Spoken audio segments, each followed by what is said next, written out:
But first, it's pretty clear that the rule of law, as we've long understood it, is coming under serious challenge. We believe as Australians in protecting religious freedom, but these days some religions have more protection than others. Just as we still believe that people are innocent until proven guilty, only that these days some crimes require less proof than others. This morning, the Catholic Archbishop of Sydney, writing for the Australian newspaper, declared that religious freedom, as it's traditionally been understood, the freedom, he said, to gather, speak freely, pray together and undertake works of service, is being reduced slice by slice. He cited the Green Left ACT government's recent expropriation of Canberra's Calvary Hospital. Reportedly, he claims, because it would not perform elective abortions. Well, nor does the government-run Canberra Hospital either, but it hasn't been shut down. That was for operational rather than ethical reasons, we're told. Throw in the hounding of the Archbishop of Hobart over his defence of sacramental marriage, the saga involving Israel Folau, and the attacks on former NAB bank boss Andrew Thorburn, forced out from an AFL club presidency because he was also the president of a local church where a decade earlier an anti-gay sermon had been preached. And it's not hard to feel as though Christianity is under siege. Now, you may not agree with all of those positions, but they are positions that Christian churches have had for a millennia.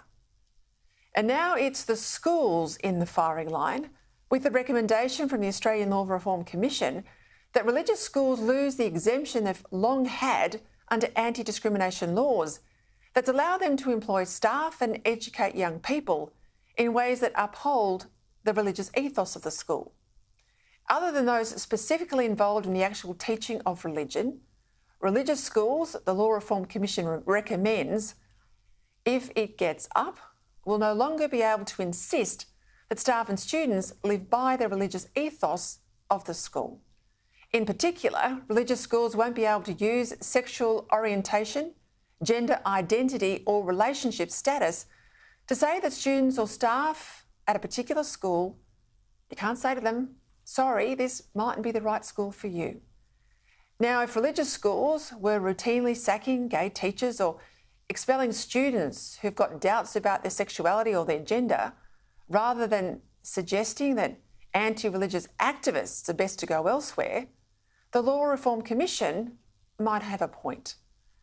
But because schools have invariably adopted a pastoral approach, this recommendation, that's strongly supported, I might add, inside the Albanese government, is essentially an attack on the right of religious schools to promote their faith, and yet another move in the Marxist left's campaign to undermine our country's Judeo-Christian ethic.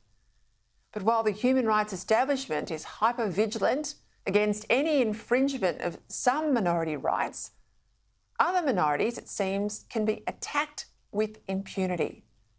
Notoriously, police across the country have had no trouble crushing freedom protests with tear gas and rubber bullets in the past, but they've been extraordinarily passive in the face of rampant anti-Semitism and support for genocide. Not before time, the Executive Council of Australian Jewry has just formally lodged racial vilification complaints in the Australian Human Rights Commission against two radical Islamist preachers who've been urging death to the Jews. Now, shortly I'll speak to the head of Australian Jewry, but this is some of what they are objecting to from Imam Ahmed Zaud from a Sydney sermon last December. أهم صفة من صفات اليهود هي أنهم شعب متعطش لسفك الدماء، شعب يحب سفك الدم، فهم يربون أولادهم منذ الصغر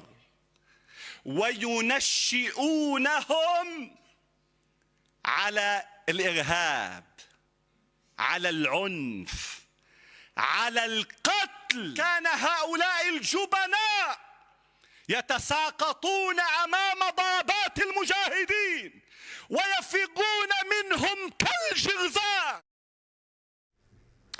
And here's the other one, Abu al-Sayed, also known as Brother Ishmael. These worshippers of Iblis, yes, the descendants of pigs and monkeys, are stealing the organs of your brothers and sisters. It wasn't bad enough that they killed them, they also want to take their organs. They took their houses, they took their lands, and now they want their organs. And these are far from isolated instances. These are only two of the examples of anti-Jewish race hate. Now let's see where these complaints go. But if the human rights apparatus that thinks that Christian schools have no right to protect themselves from activists determined to mock and undermine religious teaching, if that apparatus turns out to excuse this sort of bile as just hyperbolic faith statements of Islam, it would be guilty of the most appalling double standards.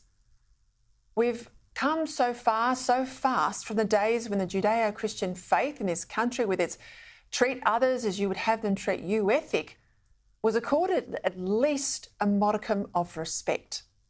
To the extent that Australia has an official religion these days, it's Indigenous ancestor worship, which we acknowledge at almost every civic gathering. Now, don't get me wrong, there's a place for that at an Indigenous event, not just at every event, when we land a plane and every sporting match. There should be a respected place for our Judeo-Christian heritage on which Australia has been built.